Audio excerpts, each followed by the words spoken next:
So আজিৰ ভিডিঅ'টোত আমি ডিছকাছ কৰিম 20 মানে স্কুৱেৰ নম্বৰ কেনেকৈ ওলায়। তো স্কুৱেৰ নম্বৰ ওলোৱাটো যদি ইয়াৰ আমি নাম্বাৰটো যদি চাওঁ, ইয়াতে এই দুটা নাম্বাৰ 25 ইনটু 25, তো এইটো এটা স্কুৱেৰ নম্বৰ হয়। তো আমি তাক স্কুৱেৰটো কেনেকৈ উলিয়াম তেনেকুৱা কুৱেশ্যনবোৰ এতিয়া দেখা যায়।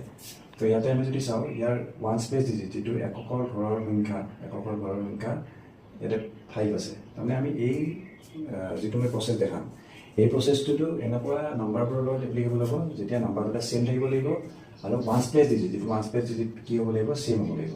তো তাৰ টেকনিকটো মই দেখুৱাম। তো ইয়াতে একদম কম টাইমৰ ভিতৰতে ফ্ৰেকশ্যন অফ ছেকেণ্ডতে আমি উলিয়াব পাৰোঁ। তো আমি কি কৰিব লাগিব, প্ৰথমতে আমি এনেকৈ ভাগ কৰি দিম। তো ভাগ কৰি দিয়াৰ পাছত এতিয়া আমি এটা ইনটু কৰিম, কিমান হ'ব 5 5 × 25। এতিয়া ইয়াতে 2 আছে, তো 2 নেক্সট নাম্বাৰটো কি 3, 2 নেক্সট নাম্বাৰটো হ'ল 3। তো আমি কি কৰিব লাগিব, এই 3 ল'ব লাগিব আৰু ইয়াৰ লগত ইনটু কৰিব লাগিব। তাৰমানে 3 2 হ'ব 6। আকৌ মই বুজাইছোঁ কি কৰিব লাগিব। আমি এবাৰ বেলেগ এটা এক্সাম্পল ল'ম, 35 × 35। তো ইয়াত আমি কি কৰিম, প্ৰথমতে ভাগ কৰিম। ভাগ কৰি লৈ আমি কি কৰিম, 5 5 কিমান হ'ব 25। এতিয়া 3 যিটো নেক্সট নাম্বাৰ, আগৰ নাম্বাৰটো হ'ব 4। তো আমি 4ৰ লগত 3 ইনটু কৰিম, 4 3 × 12। চ' আনচাৰটো হ'ব 1225। আৰু এটা আমি এক্সাম্পল ল'ব পাৰোঁ, 45 × 45।